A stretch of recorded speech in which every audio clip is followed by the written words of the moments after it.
बदलती प्रकृति ने वैश्विक स्वास्थ्य के लिए एक खतरा पैदा कर दिया है, जिसने लगभग हर देश को प्रभावित किया है।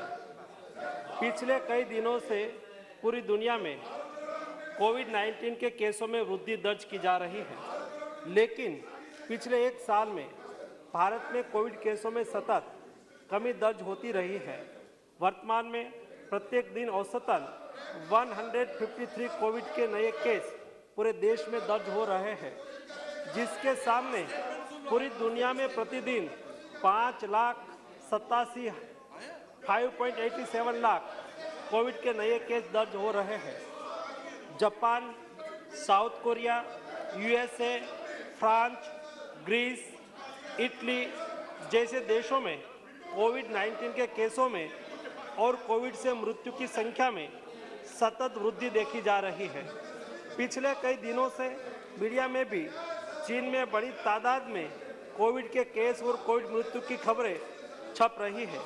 माननीय प्रधानमंत्री जी के नेतृत्व में स्वास्थ्य एवं परिवार कल्याण मंत्रालय ने proactive, pre-emptive, all of government and all of society approach के साथ शुरू से ही कोविड-19 महामारी का मैनेजमेंट किया है और इनके बहुत अच्छे परिणाम भी हमें मिला है।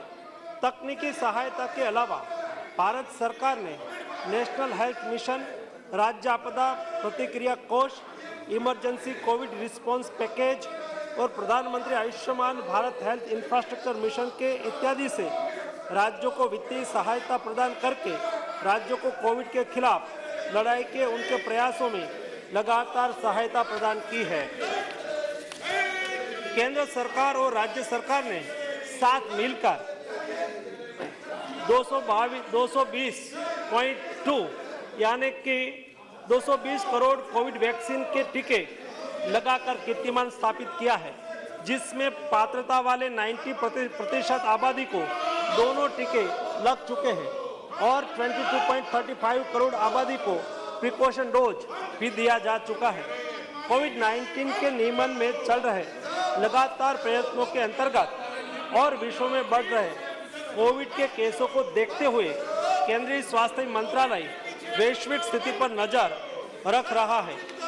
कोविड-19 के बदलते वेरिएंट से सार्वजनिक स्वास्थ्य के सामने जो चुनौतियां पैदा हो रही है, उस पर सरकार लगातार कदम उठा रही है। राज्यों को भी स्थानीय स्तर पर सामुदायिक निगरानी बढ़ाने के लिए और कोविड को नियंत्रित करने के लिए सलाह दी जा रही है।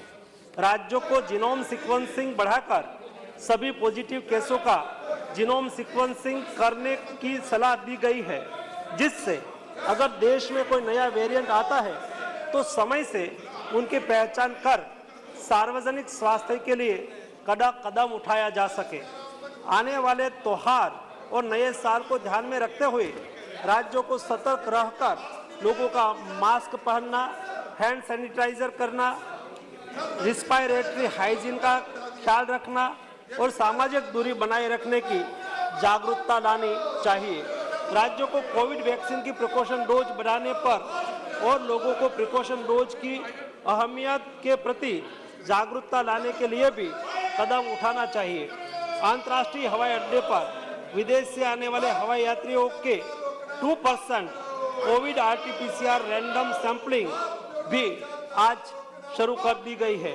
माननीय प्रधानमंत्री श्री मोदी जी के समर्थ नेतृत्व में भारत पहले से ही अमल में test, track, treat, vaccination, Covid appropriate behaviour का पालन नीति के साथ कोविड मैनेजमेंट कर रहा है, उसे आगे भी चालू रखेंगे। इस वैश्विक महामारी के नियंत्रण के लिए हम संकल्पित हैं और इसके लिए सभी आवश्यक कदम उठाए जा रहे हैं। मैं सदन के सभी साथियों से सरकार के इन प्रयासों में सहयोग चाहता हूं। सभी माननीय सदस्य लोगों के बीच में जागरूकता लाए कि वैश्विक महामारी अभी पूरी तरह से खत्म नहीं हुई है और हमें कोविड वैक्सीन का प्रिकॉशन डोज लगाने के उपरांत सभी को सतर्क रहकर कोविड प्रोटोकॉल का पालन करना चाहिए। हमारा दुश्मन कोविड वायरस समय समय पर अपना स्वरूप बदल रहा है और हमें एक साथ मिलकर दृढ़ संकल्प के साथ उसके खिलाफ अपनी सामूहिक लड़ाई जारी रखने की लगातार जरूरत है। बहुत बहुत धन्यवाद श्री निशिकांत दुबे जी। मेरा आप सभी से निवेदन है कि आप अपने तो कोरोना ब्रेकिंग स्वास्थ्य मंत्री को आप सुन रहे थे। त्योहारों पर लोग कोरोना प्रोटोकॉल का पालन करें, ध्यान रखें। एक बार फिर से हमें वही आदत डालनी होगी जो पहली और सेकंड वेव में थी, क्योंकि त्योहारों पर लोगों की गैदरिंग बहुत ज्यादा होती है और उस वक्त उस गैदरिंग में लोगों का प्रोटोकॉल का पालन करना बहुत जरूरी है। मास्क आप लगाएं, सोशल डिस्टेंसिंग का पालन करें, कुछ खाने से पहले बहुत सिंपल सी बातें हैं जिनको ध्यान में रखना है। अपना हैंड वॉश करके आप कुछ खाएं। नमस्कार, मैं हूं मानक गुप्ता। अगर आपको हमारा ये वीडियो पसंद आया हो तो इसे लाइक और शेयर जरूर करें और हां, हमें सब्सक्राइब और फॉलो करना ना भूलें ताकि आप देश और दुनिया की कोई खबर मिस ना करें। तो जुड़े रहिए हमारे साथ और देखते रहिए न्यूज़ 24।